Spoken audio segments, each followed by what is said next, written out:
Vous venez juste de sortir de prison. Est-ce que je peux vous poser quelques questions? Oui, volontiers.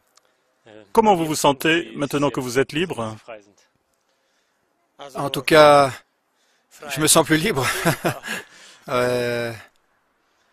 C'est un sentiment bizarre d'être enfermé en prison pour quelque chose dont, en fait, au sens propre, on n'est pas coupable et on est privé de la liberté, ce qui appartient à tout le monde et qui, après tout, la chose la plus importante dans la vie d'une personne.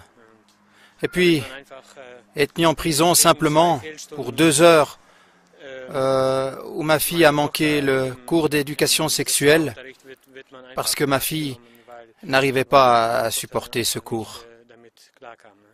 Où votre fille a-t-elle trouvé le courage de quitter le cours?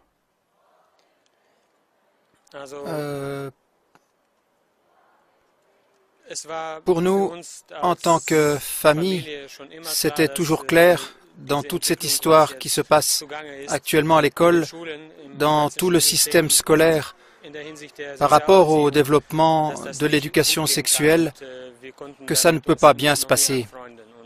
Et nous n'avons jamais pu nous accommoder. Et à partir de là, et depuis le commencement, c'était clair que notre fille doit suivre son ressenti. Et nous l'avons aussi encouragée dans cette voie à tenir ferme lorsqu'elle sent que c'est pas bon pour elle, qu'elle pouvait aussi quitter la salle de classe. Vous venez de passer une nuit en prison. Est-ce que vous pensez que ce sacrifice a servi à quelque chose? Bien sûr, bien sûr. Rien que cette interview avec vous, et puis la publication de toute cette histoire sert à quelque chose.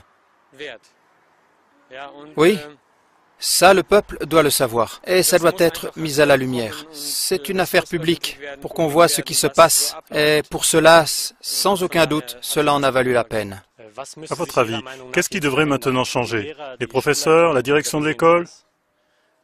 Donc, il faut dire que les enseignants ne sont pas responsables de ce qui se passe. Il s'agit plutôt du système scolaire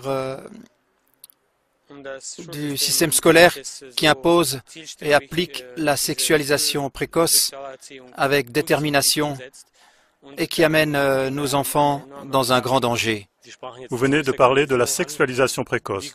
Quel est le grand danger avec cette sexualisation précoce? Je pourrais maintenant vous donner plusieurs exemples.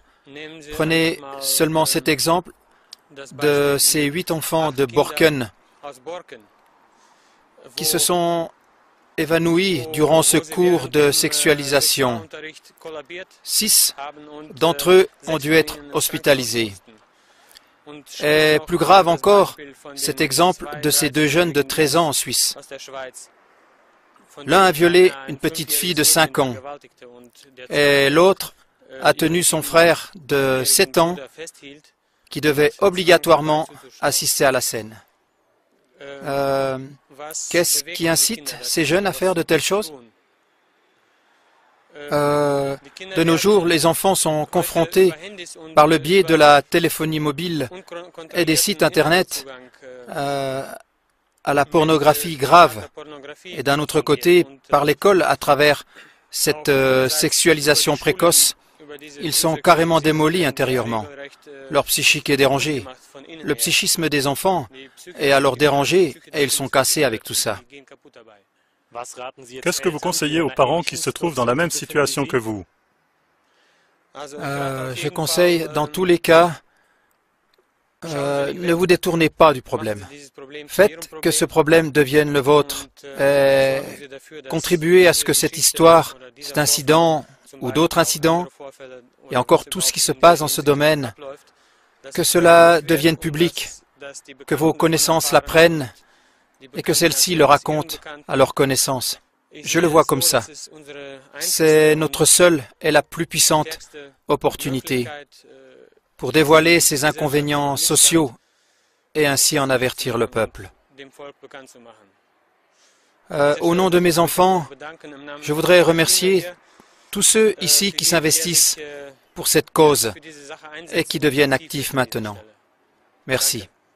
Oui, merci beaucoup et nous vous remercions aussi pour cette interview. Stopp den Sexunterrichtszwang an Grundschulen! Stopp den Sexunterrichtszwang an Grundschulen! Sexualisierungszwang ist Diskriminierung der Eltern! Chers téléspectateurs, est-ce que ce commentaire médiatique vous a touché? Êtes-vous bouleversé par tant d'injustice et de dissimulation de la part des masses médias? Alors, ne permettez pas que ce sujet continue à être balayé sous le tapis et informez vos voisins, informez vos amis.